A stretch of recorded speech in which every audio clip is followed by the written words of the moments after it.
watching the sports and political channel of LB. If you're not a subscriber to this channel, make sure you hit the subscribe button, hit that like button, and share these videos on your social media platforms. Let's get down to business. So in this particular video, we're going to talk about this individual right here and Dennis Schroeder. Now, the LA Lakers decided to have a second act with Dennis the Menace, as they brought him back on a one-year, $2.64 million deal. What's up, Kyle 12? Salute to you, bro. What's up, Alex Heron? Salute to y'all. And my thing is, why? Did the scouting department lose all the information that they had about Dennis Schroeder? Did they lose all the information that they had about this guy? One memory that stood out to me like a corn on a fat kid toe, pinky toe at that, is the fact that in Game 5, in that first round playoff series with the Phoenix Suns, in which the Phoenix Suns eventually made it to the NBA Finals, this man played 32 minutes and had just as many points as I had. You can't play 32 minutes and score just as much points as I did.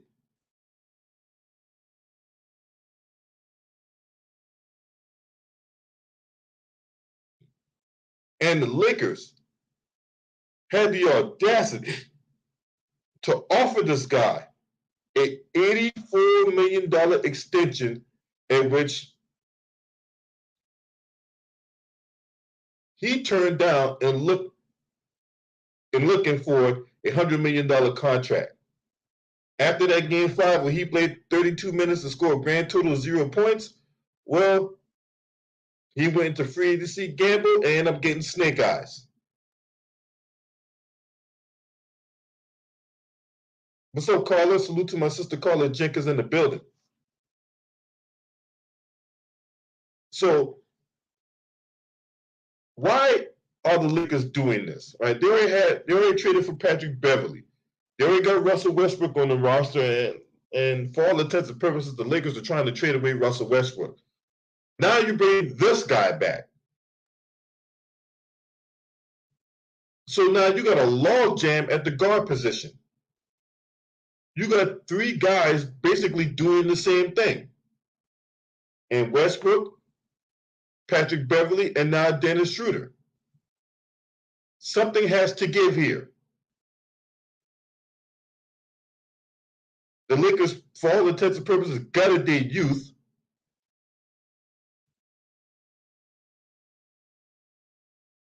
They gutted their youth, and they got a whole bunch of veterans on this team. He's a ball hog. This guy don't know how to generate offense for no one else. He's just looking to get his. Why the fuck would you bring this guy back? No.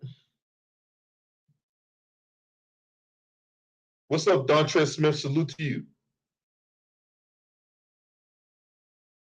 So, it brings me to this, that the Lakers organization clearly does not know what they're doing. They are winging this thing. They went into this offseason without a plan, and it's showing.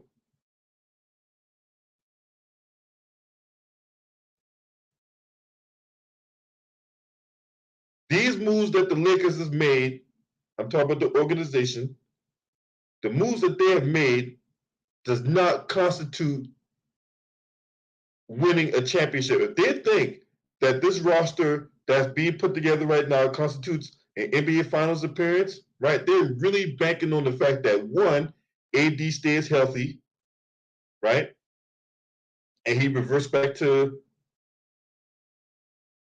the form he had before he got hurt, right?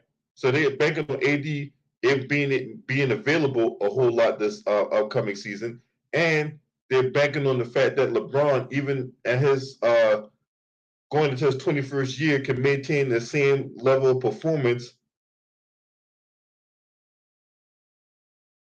that he has sustained.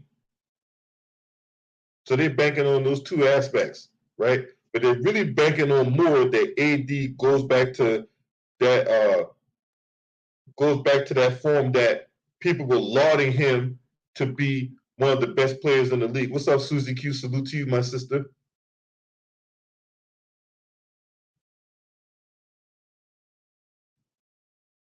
So they're bringing back on a $2.6 million deal. Big deal. I am not a fan of this signing. Now, I hear a lot of people saying that, oh, this is a good signing, this, da, da, da, da. This is not a good signing, okay? He's not. Now, in all likelihood, he will come off the bench. Dennis Schroeder will come off the bench, and Cook Smoke Sports, what's up, y'all? Salute to you, bro. For real. I don't like this signing. Y'all, I know I've heard people say this was a good signing. I'm not one of those people. Okay? Tell y'all right now. We just going to forget about how Anthony Davis complained about this guy when he was on the Lakers the last time, about how AD basically complained about how Dennis Schroeder wasn't setting him up like how Rondo did. The year the Lakers won the NBA Finals, part of that was the fact that Anthony Davis will get to his spot, Rondo will give him the ball in the spot, and then Anthony Davis will go to work. Dennis Schroeder doesn't do that. And then Rondo was on the roster until you had a situation to where Ricky Rubio got hurt and ended up being out for the rest of the season. The Lakers traded Rondo to the Cleveland Cavaliers, right? So when I think about all this that's going on right now with the Lakers or whatever like that, this is a bullshit ass signing. I don't give a fuck if it was $2.6 million. I wouldn't sign this motherfucker for 2.6 cents. And I mean that.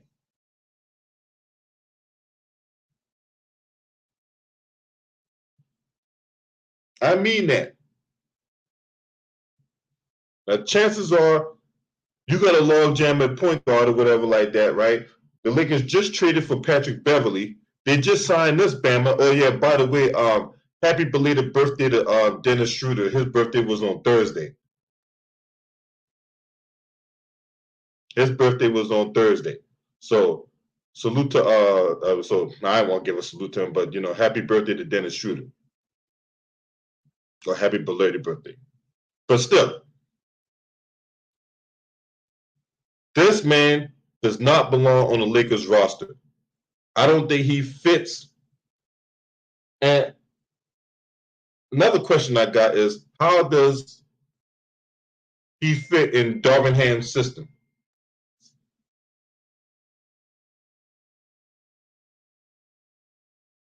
I'm curious to see what kind of system that Darvin Ham is going to implement.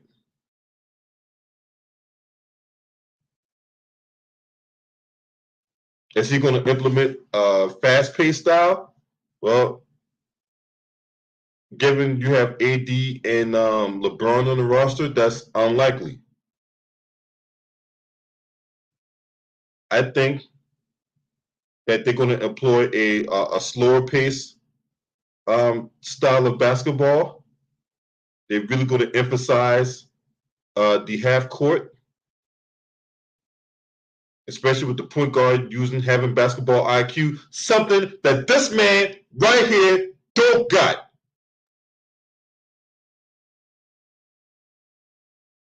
So if you're going to implement a half court style to where the pace is slower, you're really trying to emphasize LeBron and AD, right? Then why would you sign this guy? This guy is better on a team where they're running up and down. That way he can run around here like a Tasmanian devil. Right? He can do that type of shit somewhere else.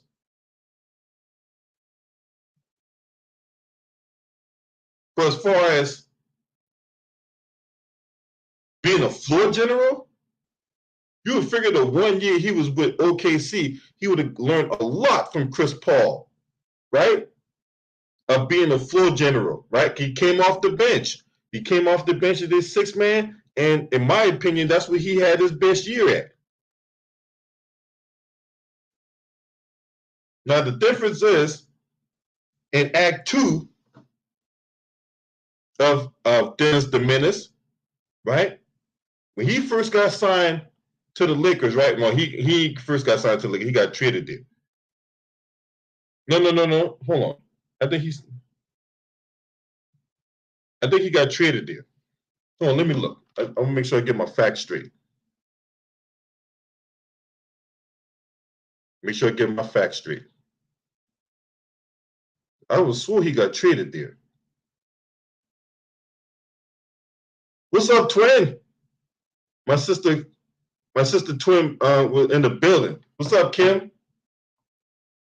I appreciate the support. I appreciate the love. Okay, he was traded. Shout out to my man LA Sports Live in the building. Hey, LA Sports Live. I put the link in there if you want to come in, bro. Go sub to my man LA Sports Live. When he was traded there, right? When he got traded there, what the first thing that came out of his mouth? Oh, hey, I don't want to come off the bench. I want to start. Now, this is fresh off the Lakers winning the championship. He coming in and talking about how he want to start. And I had issues with him then.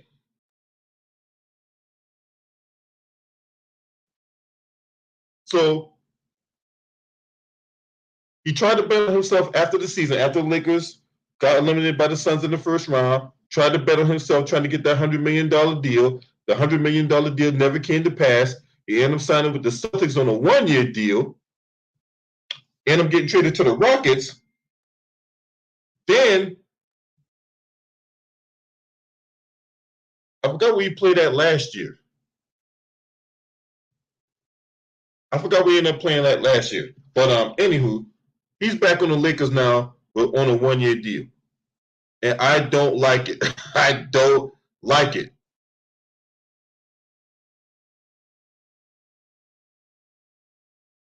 I don't like it. That's what it was. He signed with Boston, and then he got traded to Houston. And then he can't, and then he's back with the Lakers now. When this man was a starting point guard on the Atlanta Hawks, because he ended up taking over for Jeff Teague after Jeff Teague went to Indiana. This man was one of the worst defensive guards out there. And the Atlanta Hawks, I don't think they had a winning record. Like for like a couple of years, their record just got like worse with this dude at the point guard position. So look, I am not a fan of this guy. Look, if you this was such a bad signing, right? And once they get Russell Westbrook up out of there, because it looked like it's only a matter of time now, considering that Utah is in talks right now to get Bojan Bogdanovic, right? Which, if you want to trade Bogdanovic for another player, okay, I'm not against that. But to trade Bogdanovic for a first-round pick, hell no. Hell no. I'm not going to, if I'm a GM, I'm not trading for no scoring-dependent small forward who gives you no peripheral stats. Absolutely not. Now, I know me and my brother Ticket had a disagreement about that. We're just going to have to agree to disagree on that one. Because ain't no, if I'm a GM, I'm not trading for no Bojan Bogdanovic for no first-round fucking pick. Hell no. Hell no. And the Lakers did the right thing by not pulling the trigger on that bullshit.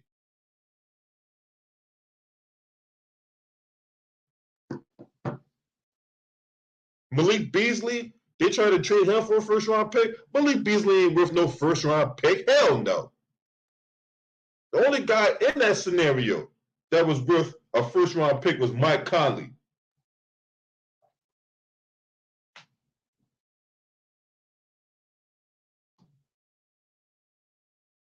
Right. You ain't trading no Bojan Bogdanovic for no first round pick. Hell no. None of your life. No chance in hell.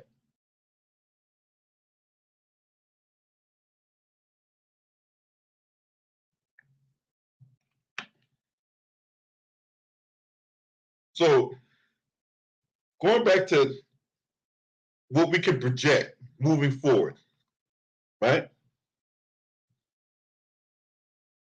In all likelihood, he's going to come off the bench. Now, whether he be the sixth man, whether he be the seventh man or the eighth man on the bench or whatever like that, right? I think Darvingham was going to implement him coming off the bench as a sixth man because that's where he had his best year. OKC, he could be the man that leads the second unit, right? But I mean, let's look at the Lakers roster. Let's look at their roster and see. I'll go to my basketball reference. We all look at this together. Hold on. Never mind. Never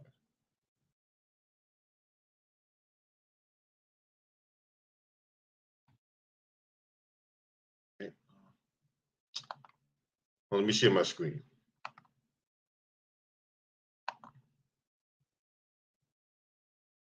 Doom, doom. Hope everyone having a good day up to this point. On this Sunday morning out here.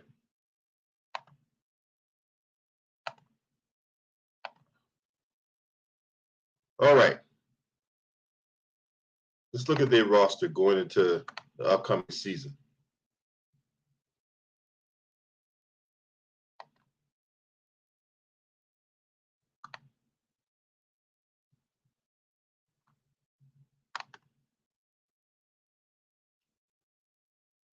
Troy Brown Jr., a guy who's bounced around the NBA. Austin Reeves, that's a guy that started a whole lot last year, but that had to do with injuries. Some dude named Jay Huff, who's a rookie.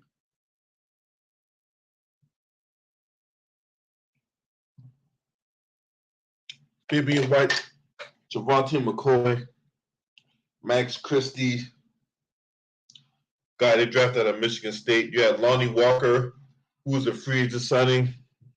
Spent his first part of his career with the San Antonio Spurs. Thomas Bryant, a guy who was drafted by the Lakers. Last couple years with the Wizards, ended up tearing his ACL. Now he's back with the team that drafted him. Then you got Damian Jones, Russell Westbrook, Juan Toscano Anderson, the guy that they signed in free agency. He just come off a championship year with the Golden State Warriors. A two-way player by the name of Cole Schroeder. Scottie Pippen Jr., another two-way player. Wayne Gabriel, Patrick Beverly, Kendrick Nunn. So AD and LeBron. So look at this, right? You got a situation where you got 4 point guards on the roster, because I totally forgot about Kendrick Nunn because he didn't play at all last year. Kendrick Nunn ain't played not one game last year. So now you got this log jam at the point guard position or in the backcourt. Now, you look at that roster, right? Can anybody tell me that roster that's currently constructed right now is constitute a championship roster? Absolutely not. Absolutely not. Hell, some people probably can make the argument that that's not even a playoff roster, or a team that's going to make the play-in, because the NBA decided they want to implement play-in game now, and that's going to be a thing that's here to stay. Because two things that ultimately made that decision easy for them to bring back and make the play-in tournament a permanent fixture. Ratings and money. Ratings and money. And when you got high ratings, it's bringing in revenue. The owners are happy. The commissioner is happy. The network is happy. Then it makes it an easy decision much to our chagrin that the play-in tournament is going to be a thing that's going to be a permanent fixture in the NBA discourse. But look at that roster right there. That roster is not good. It is poorly constructed. And I blame the front office for this. Rob Pelinka clearly does not know what he's doing. The organization, Jeannie Buss on down, and I really point the finger at Rob Pelinka. He's the GM. They don't know what the hell they're doing, man. They don't. I don't have no confidence in this team that's gonna. I don't got no confidence that this team gonna do anything, man. I really don't. Now, unless Darvin Ham got some kind of magic that he's wielding or whatever like that, right? I don't see how this is gonna work. I don't, and that's why I stand on that. Now, if you're not a subscriber to this channel, make sure you hit the subscribe button, hit the like button, share these videos on your social media platforms. Last but definitely not least, shouts out to the Lions Den basketball community. This your man. Scream at me. Oh!